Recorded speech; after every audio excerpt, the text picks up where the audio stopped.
मध्य प्रदेश में 2 महीने बाद होने वाले राज्यसभा की 3 सीटों के लिए चुनाव है। इनमें से 2 सीट बीजेपी तो 1 सीट कांग्रेस की होगी।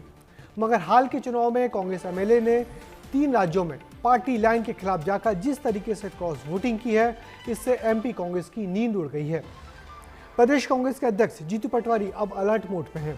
कांग्रेस अपने विधायकों को किसी भी संभावित हॉर्स ट्रेडिंग से कैसे बचाएगी, इस खबर में देखिए। राज्यसभा के लिए चुनाव, एमपी कांग्रेस में तनाव। क्या तीसरी बार दिग्विजय ही दावेदार? न टायर्ड हूं न रिटायर्ड हूं, ये दिग्विजय सिंह का राज्यसभा से विदाई भाषण माना जा रहा था।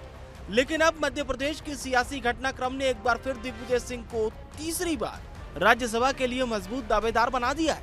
और इसकी वजह है पार्टी के अंदर हार का डर, जिसके संकेत खुद प्रदेश अध्यक्ष जीतू पटवारी ने दिए और बीजेपी पर राज्यसभा चुनाव में हॉर्स ट्रेडिंग के आरोप लगाए।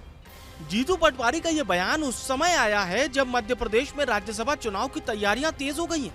लोकसभा चुनाव में छिंदवाड़ा से कमलनाथ का गढ़ ढहाने के बाद बीजेपी की नजरें राज्यसभा की तीनों सीटों पर है, जिसके लिए कम से कम कांग्रेस के 5 विधायकों से क्रॉस वोटिंग कराना या उन्हें वोटिंग के दौरान बाहर रखना जरूरी होगा। मध्य प्रदेश से 19 जून को राज्यसभा की 3 सीटें खाली हो रही हैं, जिसमें 1 सीट दिग्विजय सिंह की। अगर 4 से 5 विधायक भी क्रॉस वोटिंग कर देते हैं तो कांग्रेस के लिए ये सीट बचाना मुश्किल हो जाएगा, क्योंकि विधानसभा में कांग्रेस के पास 65 विधायक हैं। लेकिन बिना विधायक निर्मला सप्रे पर दल बदल का मामला चल रहा है। वहीं विजयपुर विधायक मुकेश मल्होत्रा को वोट डालने का अधिकार नहीं है।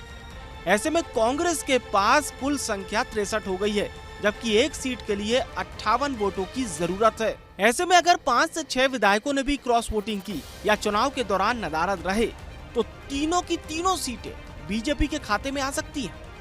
ओडिशा और हरियाणा की तरह कांग्रेस को मध्य प्रदेश में क्रॉस वोटिंग का डर सता रहा है।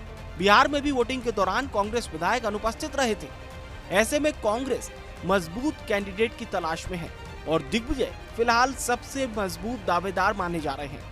वरिष्ठ पत्रकार भी कहते हैं कि किसी भी सूरत में कांग्रेस को दिग्विजय सिंह को ही दावेदार बनाना होगा। जीतू पटवारी ने एमपी की कमान संभालने के बाद विजयपुर उपचुनाव जीतकर अच्छा प्रदर्शन किया। शिवराज के गढ़ वाली बुदनी सीट पर भी कड़ी टक्कर दी।